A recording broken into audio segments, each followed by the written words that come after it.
नमस्ते, मैं हूं सुरेश कुमार इकलवे और आप देख रहे हैं बात सच है।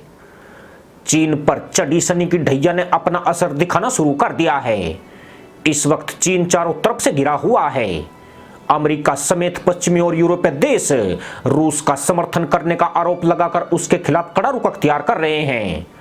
उधर जिन देशों में राष्ट्रपति शी जिनपिंग का बेल्ट एंड रोड इनिशिएटिव चल रहा है, वहां से विरोध तेज होने की खबरें आ रही है।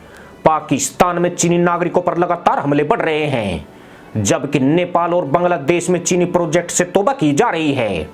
उधर श्रीलंका में बड़े उलटफेर ने चीन के अरमानों पर पानी फेर दिया है। श्रीलंका राष्ट्रपति गोटबाया राजपक्से ने रानिल विक्रमसिंघे को प्रधानमंत्री नियुक्त करके चीन के सामने भारी संकट के हालात पैदा कर दिए हैं। विक्रमसिंघे भारत के समर्थक और पीएम मोदी के बेहद करीबी माने जाते हैं। उन्होंने पद की शपथ लेने के कुछ घंटे बाद ही पीएम मोदी और भारत को मदद के लिए धन्यवाद दिया है। साथ ही कहा है कि वे भारत के साथ रिश्तों को और मजबूत बनाएंगे।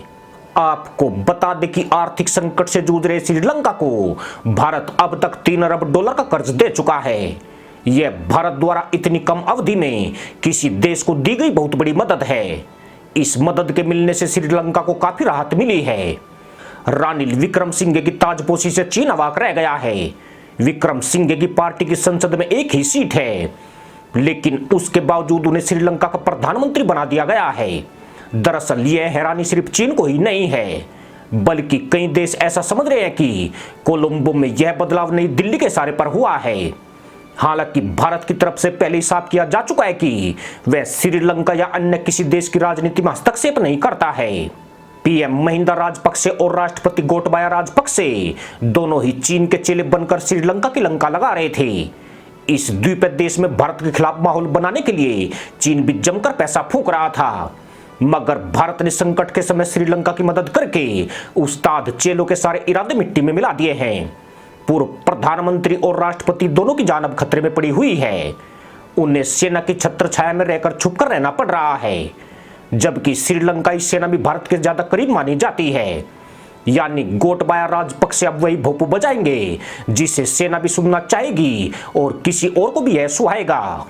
कहा जा रहा है कि पूर्व प्रधानमंत्री महिंदा राजपक्से, उनके बेटे, सांसदों और वरिष्ठ पुलिस अधिकारी सहित 14 अन्य लोग देश छोड़कर चीन भागने की फिराक में थे, लेकिन कोलंबो की मजिस्ट्रेट अदालत ने इन सभी पर प्रतिबंध लगा दिया है। खास बात यह कि हब्बन-टोटा बंदरगाह पर एक चीनी शिप 2 दिन पहले ही उन्हें लेने के लिए यहां लंगर डाले हुए था, लेकिन चीन अपने चमचों को बचाने में नाकाम साबित हुआ है।